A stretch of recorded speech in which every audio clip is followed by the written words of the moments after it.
त्यांना त्यांचा जो काही आवाका आहे, समजा त्या जर डोमेस्टिक वर्क करतायत तर त्यांचे काय अधिकार आहेत कामाच्या ठिकाणचे, किंवा कामाचे घरातल्या कामांचं जे काही वर्गीकरण आहे त्याच्यात पुरुष किंवा मुलं किती बरोबरीने काम करतात हे सगळं सांगणं आहे. स्त्रियांचे अधिकार आहेत, महिला हिंसाचारावर आपण बोलत असतो. त्यातनं मग संविधान सखी नावाचं संघटन आहे. यातनं बऱ्याच स्त्रिया लायब्ररी चालवतात, संविधान कट्टा चालवतात आणि विविध उपक्रमांवर त्यासुद्धा काम करतात जोडून. ज्या निरक्षर आहेत अशांसोबत साक्षरतेचे उपक्रम सुद्धा आपण करतो. त्याचबरोबर आपण आषाढी वारीला समता दिंडी म्हणून एक उपक्रम सुरू केलेला आहे, ज्याच्यामध्ये संविधान प्रचारकांसोबत इतरही महाराष्ट्रातले संविधान प्रेमी आणि संवेदनशील संस्था संघटना आपल्यासोबत जोडलेल्या आहेत, ज्याच्यामध्ये आपण वारीत जातो आणि प्रत्येक संस्था संघटनेने काही दिवस ठरवलेले असतात. वारीमध्ये गेल्यानंतर संतांनी सांगितलेले जे दोहे आहेत, जे अभंग आहेत, त्याचे संविधानातल्या मूल्यांशी काय संबंध आहे हे सगळं जोडून सांगण्याचं आपण काम करतो. उदाहरणार्थ जर आपल्याला स्वातंत्र्यावर बोलायचं असेल तर संत जनाबाईंनी आधीच म्हटलेलं आहे त्यांच्या अभंगांमध्ये की डोईचा पदर घेईन खांद्यावरी आणि जाईन उमटल्या वाटत. तर ती खूप सहज भाषेत संत जनाबाई सांगते की माझं आयुष्य आहे, माझं जगण्याने ती ठरवेल की मला कसं करायचं. तर हे उदाहरण होतं की त्या पद्धतीने आम्ही तुकाराम महाराज मग काय म्हणतात, संत जनाबाई काय म्हणते, किंवा वारकरी संप्रदायाने आपल्याला काय सांगितलंय, जसं रिफ्लेक्शन आपल्याला पुढे संविधानात दिसतं असं सगळं आम्ही सांगण्याचं काम करतो. त्यानंतर समता मार्च, जसं उल्लेख सरांनी पण केला आणि नागेश सरांनी पण केला. समता मार्च हे भीमा कोरेगावच्या यातनंच आलेला एक परिणाम आहे, जो सकारात्मक परिणाम आहे, ज्यातनं आपण शिवराय ते भीमराय असं एक कॅम्पेन, एक मार्च आपण राबवतो, जो रायगडापासून सुरू करतो आणि महाडच्या चौकात येऊन आपण थांबत असतो. तर अशा सगळ्या ऍक्टिव्हिटी करतो.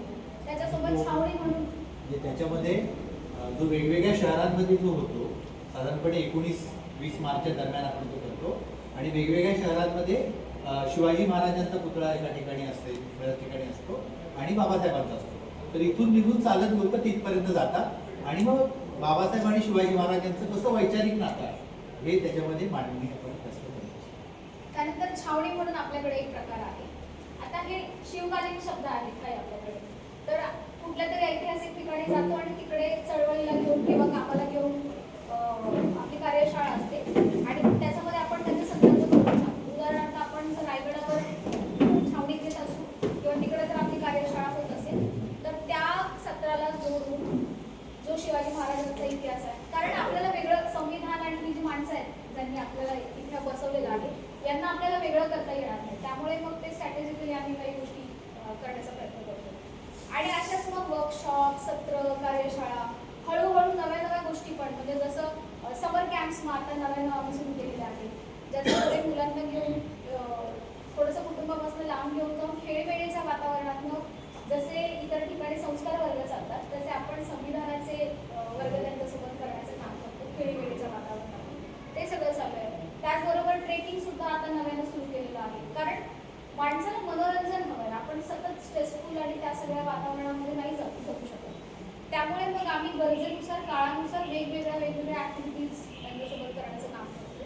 अशा साधारण 15-16 ऍक्टिव्हिटी संविधान प्रचारक मुवमेंट चालवते. आणि याच्यासोबत सगळ्यात महत्त्वाची गोष्ट म्हणजे TOT हा ट्रेनर तयार करण्यासाठीचा एक कोर्स आहे जो वर्षभर चालतो. वर्षभरामध्ये बघायला गेलं तर 5 कार्यशाळा होतात जे रेसिडेन्शियल असतात आणि 3-3 दिवसाच्या त्या कार्यशाळा होतात.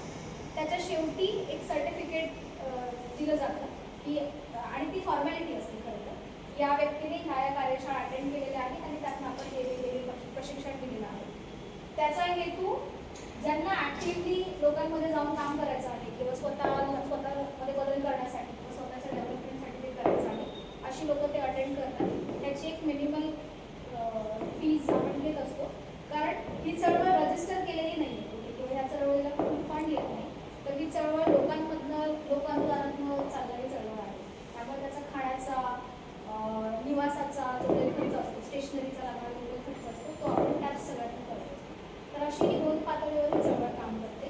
हळूहळू माझ्यासारखे, अनिलदादांसारखे एक 5000पेक्षा जास्त कार्यकर्ते आता या सगळ्या प्रोसेसमध्ये जोडलेले आहेत आणि ते आपापल्या जिल्ह्यामध्ये, आपापल्या ठिकाणी, आपापल्या स्ट्रॅटेजीजने, आपापल्या अनुभवानुसार ते वेगवेगळ्या पद्धतीने काम करतात. तर असं हे सगळं स्वरूप आहे त्याच्याबरोबर.